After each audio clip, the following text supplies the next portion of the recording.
Mentakas ngi umentri rangba u kontrat ke sangma ulapli ke Integrated Command and Control Center ha Sauli Shillong kabanlong kum ka Jabieng ka Smart City ka Sor Shillong.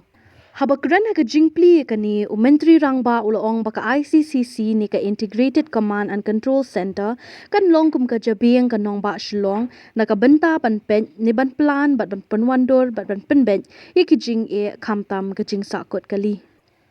Kanika sinjam ka don shibuan ki kamman le lingba ka but start information technology but ka application programming interface ni ka API ka banirap ika sorkar ban shim ya karai hakapor ka babiang ya kanu ka benta. Ka Integrated Command and Control Center kan longkum ka shlam ban pandan kam hakapor ki jingjia ki jingsam ki jingtep bat ka jing penyat ya kanong ba man lakasngi. Uloong ba kitanat sorkar kum katanat information technology tanat penroy sor katanat pulen kin penwandor ki rukom trikam na kabantaban penbhai ki kam ki jam hakanong ba Shillong bat ban penlong kum ka smart city. Haka Integrated Command and Control Center labu live hoteli bat art hoteli jaka trikam labu iki CCTV haki khandai phunre teli jaka hakanong ba art hoteli ki nar ba pandai CCTV but art hoteli ki jaka balabu iki perdapan I niki variable message display. To ultimately make Shillong and Meghalaya the soccer capital of the country. So that's the kind of thought process with which this is happening, and I thought that it's important to give a small glimpse to all of you so that you can start connecting to what is happening and how we're working. So it'll be good to take a picture of Unity Mall. You will see the Secretariat coming up. You will see the Skills Park. You will see the Prime Hub coming up.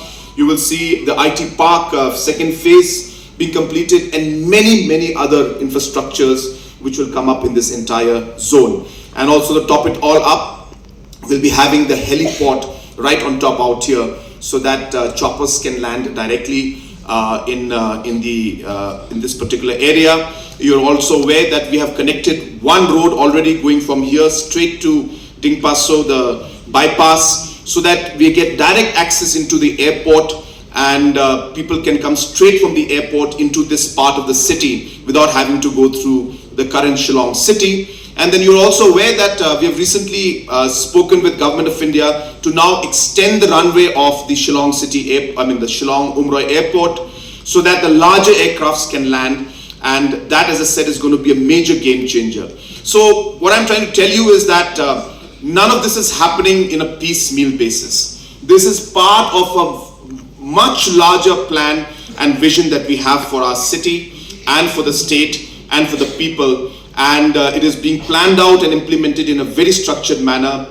Sometimes it's difficult for us to explain to people what we're trying to do. It's only when you see it, then you believe that, yes, this is what is happening. For example, I remember when this post that came up saying that government is spending 200 crores on 300 CCTV cameras, and it was impossible for me to explain that what Iccc was. And I explained it, but people still did not understand and could not grasp what it was. But today when you see this building, you see the entire war room, the control room, the entire data center, the conference hall. You can see the kind of work and investment that has taken place today. And as correctly mentioned by our Chief Secretary, that this is actually the brain of the entire smart city, where the entire information is going to be brought in out here. And what is important to remember regarding the Iccc is that this is a platform. This is a technology.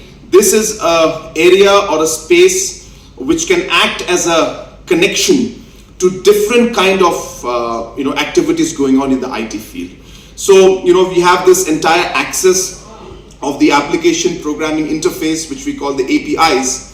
So the APIs are open, which means that tomorrow, if there's a different programming being done in the language which may not be same with what this Iccc works on, we can still integrate it because it is an open API, and that is what makes it very special.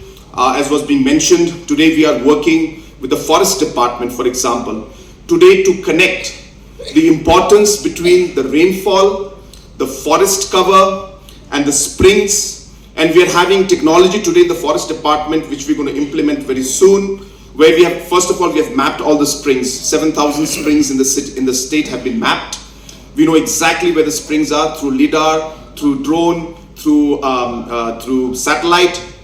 But now the next step for us is to now place different kind of sensors in each of the springs, which will then send us data, exactly live data on what is the centimeter or millimeter of water that is there, and we'll be able to monitor each spring in the coming years. We hope that we should be able to complete that project, in months and the years to come. And once that happens, we actually can monitor the actual water levels that are there in the city and in the state in different springs.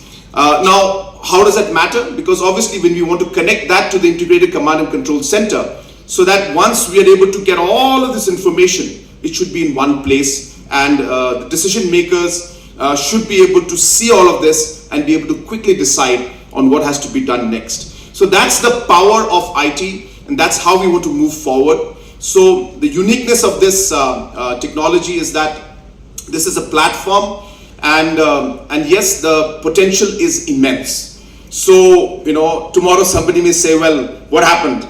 You started the ICCC, but we still have traffic jam. Of course, you will have traffic jam. Opening a ICCC doesn't mean the traffic will stop tomorrow. But it is a mechanism and a technology that can assist us in making the right decision and timely decisions, and intervene at the time where we can reduce the traffic.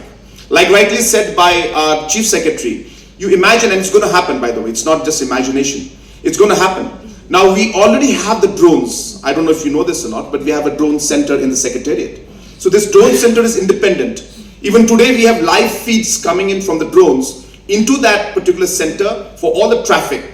So we have drones flying in the air, and we see the traffic that is their information. But that information is not being able to come into a kind of a unified system, and that information is not going to the traffic police in a handheld device, so that he or she can make the decision on what has to be done, or the SP traffic, what has to be done. That information they're not able to take.